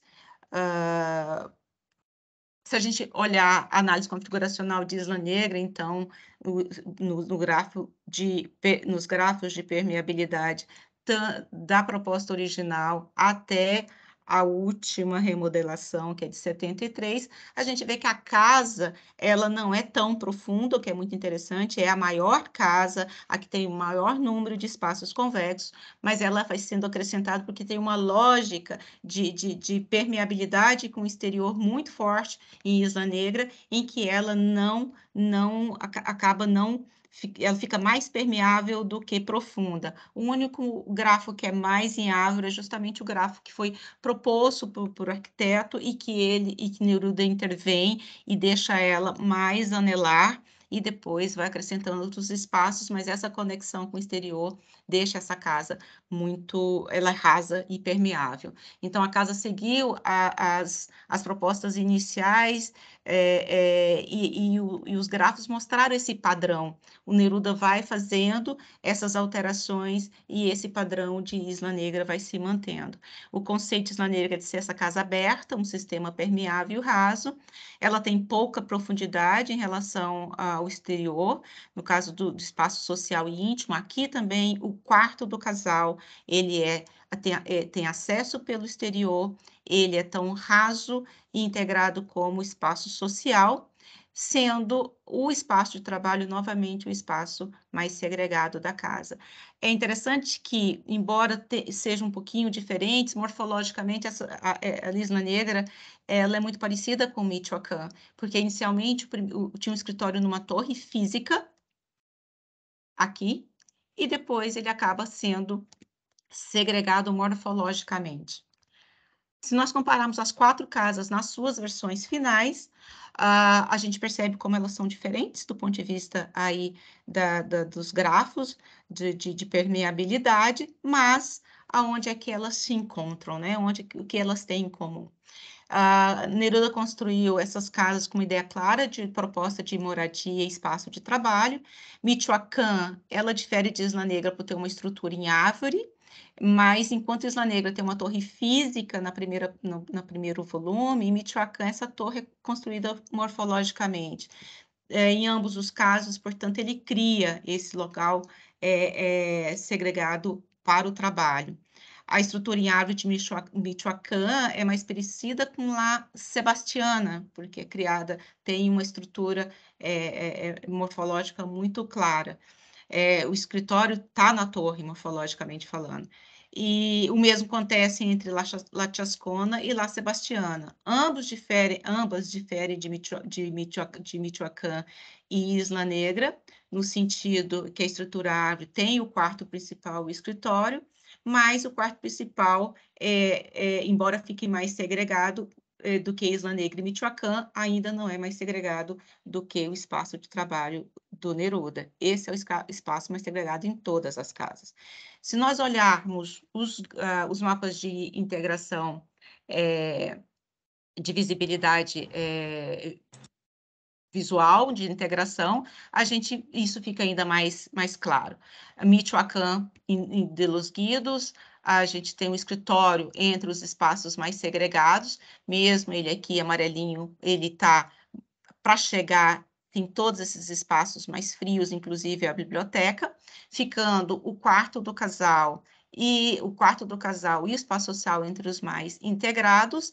E em Isla Negra nós temos o escritório nessa parte mais segregada da casa, o quarto do casal extremamente integrado, porque ele tem acesso pelo exterior, assim como o espaço social. Se olharmos... 19 minutos, tá? Desculpa interromper. Imagina, já estou fechando. Peço desculpas pelo avançado, já estou fechando. Ainda, integração visual, nós percebemos que os espaços receber e a sala de estar como os mais integrados, também em La Sebastiana, assim como em La Chascona, mas em La Chascona, a sala de jantar e os pátios ficam aqui muito mais integrados, mesmo o terceiro volume, onde tem integração do bar e da biblioteca, o escritório está entre os mais segregados. E em La Sebastiana, o escritório, claro, fica mais segregado de toda a estrutura. Só para fechar, a gente olhar as isovistas, a gente percebe como os espaços sociais, os campos visuais são muito grandes em todas as casas, no espaço social e também no escritório. O escritório ele é mais segregado na integração e na permeabilidade, mas ele tem campos visuais muito, muito grandes. Em La Sebastiana tem a vista do Pacífico, em La Chascona, a gente, em La Sebastiana, desculpa, a gente vai ter o quarto do casal também, com um campo visual, uma isovista muito, muito grande, e os espaços, o quarto do casal em Isla Negra também, e, claro, os espaços sociais, seja em Isla Negra, seja em La Sebastiana, ou em Michoacán, e mesmo em La Chascona. Concluindo, a gente percebe como Neruda tem essa dupla estratégia de construir essa torre segregada isolada para a tarefa criativa do poeta, mas também de criar esse espaço social raso e permeável que é explicitado, por exemplo, em Isla Negra e Michoacán. Eu vou dar um pulo para a gente fechar, porque a ideia principal é que, se a gente fosse resumir, é que o espaço do Neruda reflete, ao mesmo tempo, esse boêmio, militante comunista, que tinha muitos amigos, que adorava receber, essa casa sempre cheia, como Michoacán, e, ao mesmo tempo, o poeta que precisava desse lugar isolado, de toda essa atividade social intensa das casas, para ele poder criar. Esse arranjo espacial criado por ele reflete a necessidade tanto desse indivíduo, desse ser individual, quanto desse ser coletivo.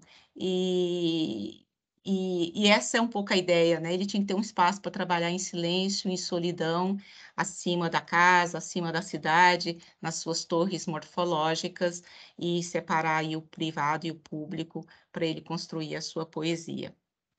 Esse trabalho, como eu falei, é uma pesquisa de pós-doutoramento supervisionado pela professora Margarita Green e professor Frederico de Holanda, mas eu não posso deixar de agradecer às fundações Pablo Neruda e Manos Abertas por me darem acesso a todo o material e as casas sem nenhuma restrição.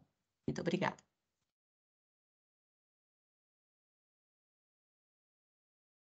Obrigado, Francinei. Parabéns a todos e a todas pelas apresentações. Acho que eu vou iniciar essa roda de perguntas e debate, né, entre os autores e os ouvintes, né, lembrar daquela citação do início de The Sociological Space, que é falado que, apesar de discutir muito a arquitetura em termos estilísticos, mas visuais, as grandes alterações e implicações estão no espaço, né? Então, a gente pode ver isso nos trabalhos apresentados aqui, né? Seja no espaço urbano, com o trabalho da Jamile, ou nesse trabalho quase que arqueológico, que a Sintaxe faz muito bem, que foi o trabalho que a Francinei apresentou, como também a Ana Carolina, né? Resgatando histórias e contextos da habitação, né? O que o espaço fala para a gente. Então, bem interessante. Como esse trabalho de leitura e entendimento do espaço trabalhado pela Ana Luísa, no caso das galerias. Então, parabéns a todos e todas mais uma vez pelo trabalho. Luna, tem alguma pergunta no chat? Viu alguma pergunta do chat? Não? Não, por enquanto não. Nenhuma pergunta no chat. Muito bem, então eu queria abrir para, se alguém quiser fazer alguma pergunta ou interagir, os autores também quiserem perguntar alguma coisa um para o outro também, deixar o microfone aberto para vocês, se vocês têm alguma colocação a fazer ou comentário.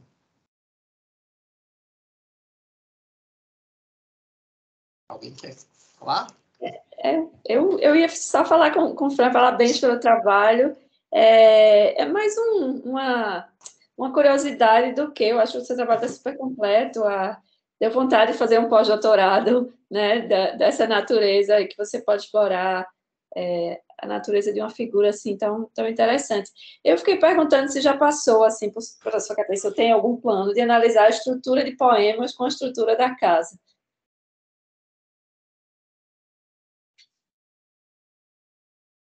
Posso responder, Daniel? Ou esperamos uma rodada de... Pode responder, pode responder.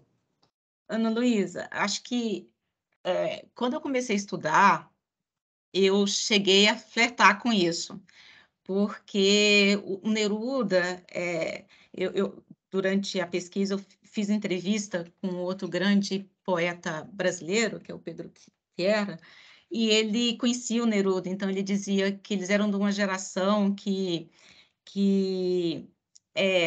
a poesia, o poeta, quase era uma missão, assim, social. E eles levavam... Eu sei que todos levam, mas, assim, o Neruda era muito rígido na estrutura, sabe? Mesmo como... Então, ele fazia isso, era por isso que ele dizia, ele gastava muito tempo, porque era mesmo, não era só inspiração, era transpiração, e era métrica, e ele era muito rígido com isso. Então, no começo do meu estudo, eu estudei, fui um pouco para... Eu sempre falo que a matemática me levou para a arquitetura e a arquitetura me levou para a poesia. E aí eu tive que estudar um pouco isso. Eu pensei, nossa, isso daria talvez fazer ali essa relação da métrica, da estrutura com as casas. Mas acabou que nesse trabalho, para fazer esse trabalho mais arqueológico que o Daniel falou, eu fui para a poesia do Neruda para poder entender, para encontrar a história das casas.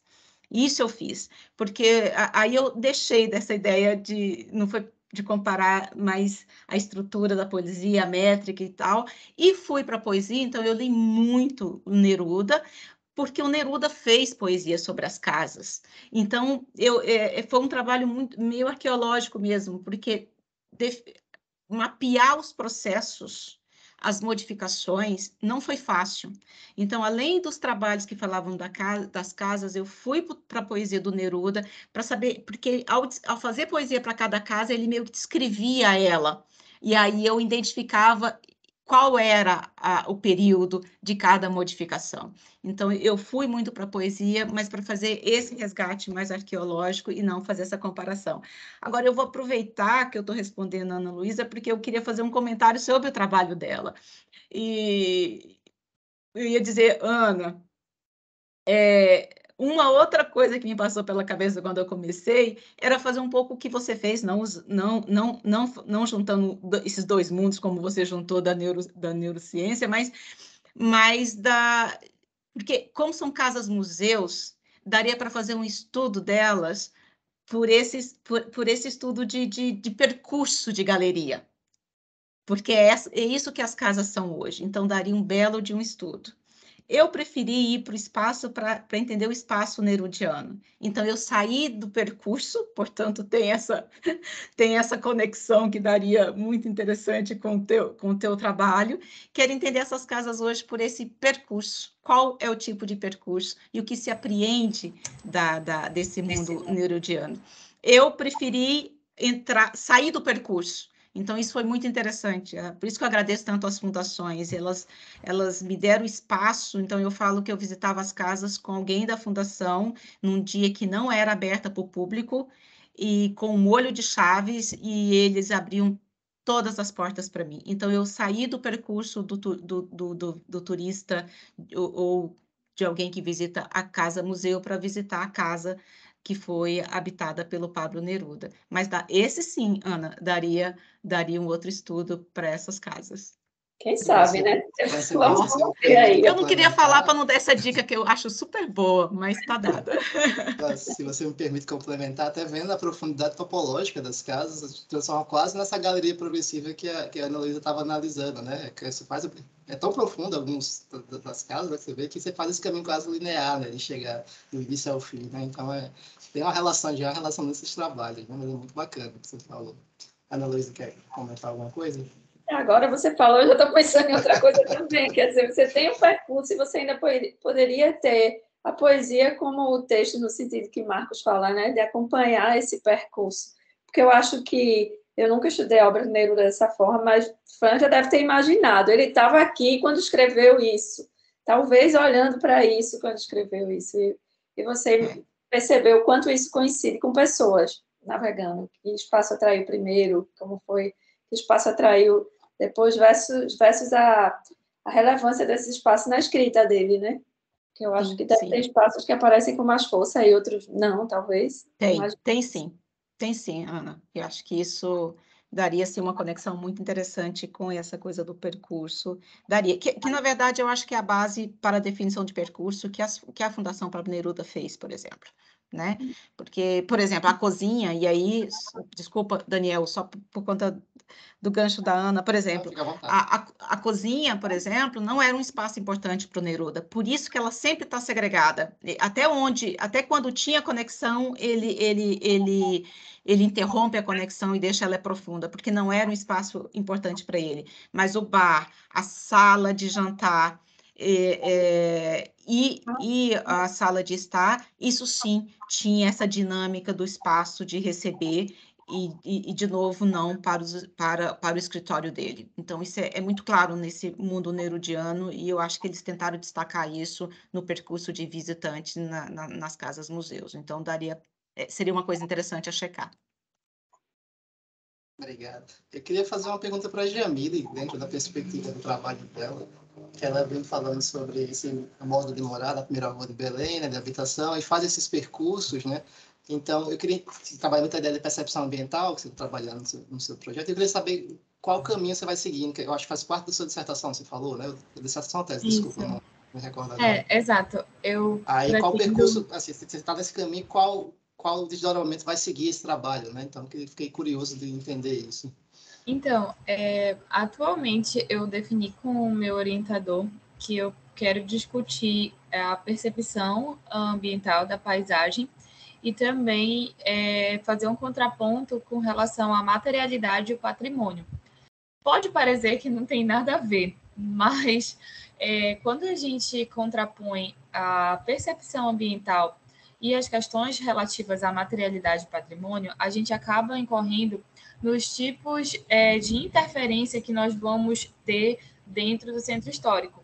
Após realizar algumas pesquisas relativas à legislação e também aos indicativos que nós temos dentro do plano diretor da nossa cidade de Belém para esse tipo de intervenção, em nenhum momento eles levam em consideração a percepção ambiental dos usuários para nortear essas intervenções e não existem instrumentos legais que amparem ou protejam, de alguma forma, a percepção que esses usuários têm em relação a um patrimônio que seria coletivo, né? Então, eu vi aí a oportunidade de trabalhar essa temática justamente pelo fato de não existirem trabalhos relacionados na minha cidade. Isso me incomoda muito, porque o que acontece? A maioria das intervenções que acontecem hoje na cidade de Belém são para inglês ver. Os próprios cidadãos da cidade não conseguem se apropriar dessas intervenções e não conseguem se reconhecer. Então, acaba recaindo num processo de gentrificação desses recortes. Então, eu acho que o meu trabalho vai seguir por essa linha. Obrigado, gente. Gente, alguém mais quer fazer alguma pergunta? Tá mãozinha? Eu tenho uma pergunta para Ana Carolina. Eu não cheguei a ler o seu artigo na íntegra, mas eu queria entender o que levou você a escolher as duas casas, principalmente aquelas, para a sua análise do período neocolonial.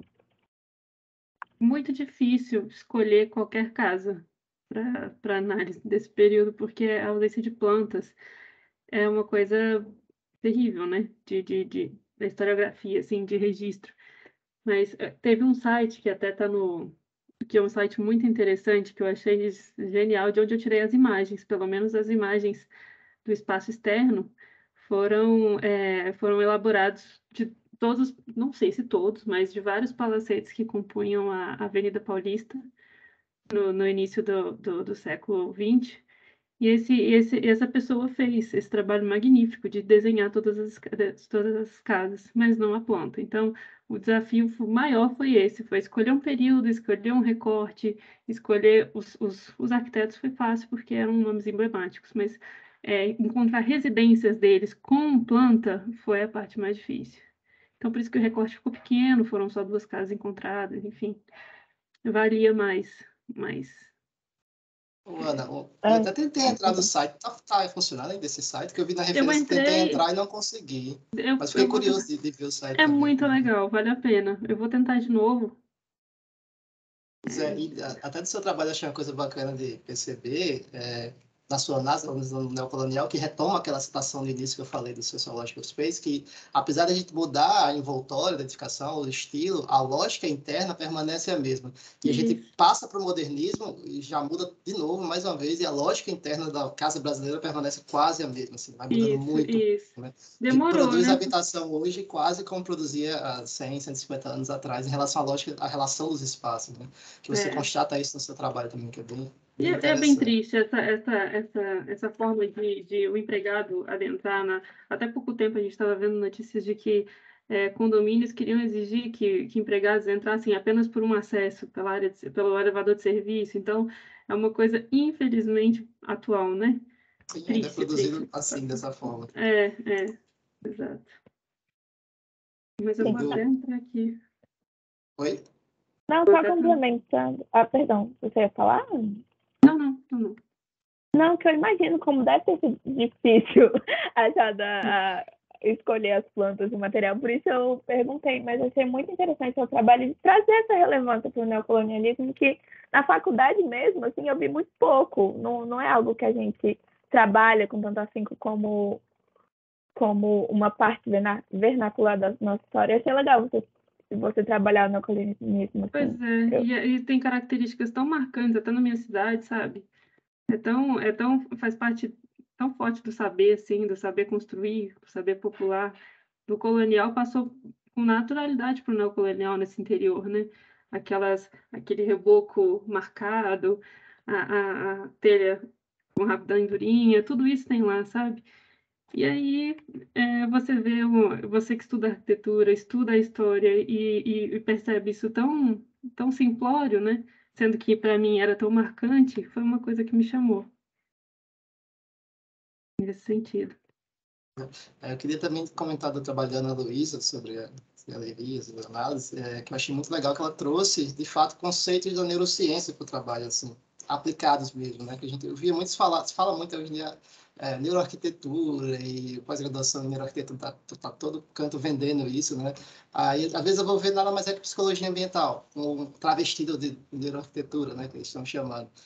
Mas no trabalho de análise, ela trouxe, de fato, conceitos da neurociência aplicados nessa ideia da percepção ambiental e da necessidade do espaço. Foi muito interessante ver, de fato, agora sendo aplicada a neurociência no trabalho, né? Que a gente via muito estava vendo muito essa ideia, ficava um pouco indignado quando eu vi falando, porque eu só via psicologia ambiental, basicamente, que a gente já existe há 50, 60 anos discutindo isso, e travestido de um nome novo, mas nesse trabalho eu vi, de fato, alguma coisa realmente aplicada que eu não tinha visto ainda nesse sentido, que é muito bacana. De ver isso sendo aplicado. Né? Eu tentei fazer bem curtinho, mas tive que estudar bem mais, então não foi... Eu queria medir emoções, mas do ponto de vista neurocientífico, é isso que eu queria medir, né? Mas, e a ferramenta que eu usei até mede, só que para você entender emoções, você não tem um circuito único de processamento. Então, mas tem muita coisa que você pode fazer. Agora, a gente tem que ter essa outra educação por trás, que não tem nada a ver, realmente, eu acho, com o que se fala como neuroarquitetura, que é você entender, talvez, a estética das coisas e sem analisar os processos, né, biológicos. Então, mas é difícil para a gente, porque você pega aí, Luiz, meu orientador, com medo, não, a gente não pode avançar tanto, a neurocientista de outro. Então, eu recomendo que quem quiser estudar que procure essa base antes, porque às vezes tem tópicos que são sedutores, mas ao mesmo tempo a gente não tem base. Então, tem que começar devagar. Estou por algo que seja bem específico, senão você realmente faz aquele bolo de noiva e não, como você está falando em neuroarquitetura, que é assustador esse termo, eu me recuso a falar. Outro dia me pediram para dar uma palestra sobre neuroarquitetura, eu digo, eu falo se eu não tiver que usar esse termo, porque sugere uma coisa estilística, né? Então, Exato, é um termo tá na moda agora, né? De vender. Adoro se vender uma pós-graduação em neuroarquitetura. Você vai ver que tá. Mas é muito bacana, foi bem interessante os trabalhos. Acho que conversaram bem os trabalhos da nossa sessão, acho que dialogaram muito de forma semelhante, assim, dentro da temática proposta. E aí já deixo parabéns mais uma vez para a organização, Luna transmite os parabéns para você também que está participando, né? Aí eu queria saber se alguém tem mais alguma consideração, se alguém quer mais fazer alguma pergunta. A gente está no tempo da gente ainda, previsto até às 16h30, mas deixo aberto para quem quiser falar mais alguma coisa. Se alguém não tiver nenhuma pergunta, claro que vou deixar. Só queria depois que no final a gente ligasse as câmeras e tirasse uma fotinho virtual só para marcar e a gente ter esse momento. Mas se alguém tiver alguma dúvida, pode falar.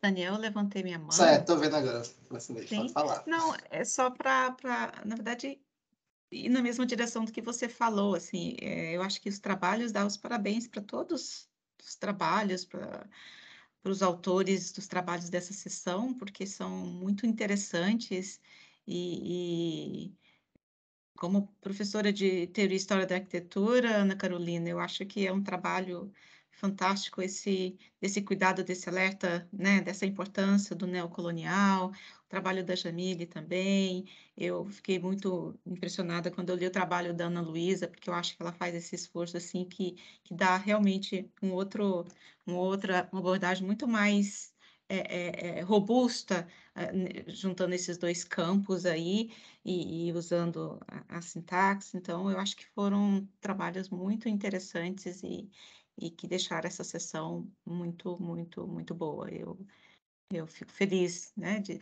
fazer parte aqui e dar os parabéns para todo mundo. Arrasaram. Só para quem ainda não tem acesso ao chat, o Ítalo disse parabéns pelo trabalho, muito rico e interessante. Eu concordo, Ítalo. Foi realmente muito rico. Eu acho que é uma das melhores coisas está acontecendo ainda. Desculpa, eu ia perguntar. Pode falar. Eu ia perguntar se a outra sessão está acontecendo ainda. Já terminou, né? Não sei qual sessão. Aqui, eu acho que Fred iria fechar, não sei. Aquela sessão talvez é mais longa, Ana, são 6 trabalhos lá, né? Que é onde está o Luiz, é por isso que você está perguntando, não é? É a que está o Luiz. Não sei, eu não sei dizer, só um minutinho. Eu tava. Deixa eu ver aqui no Teams, eu acho. Mas se você quiser ir, acho que. Eu estava perguntando, eu perguntei aqui a Luísa, ele respondeu. Ele disse que ainda está lá, não pode aparecer aqui, pediu desculpa porque está lá, prestigiando o Fred. Assim.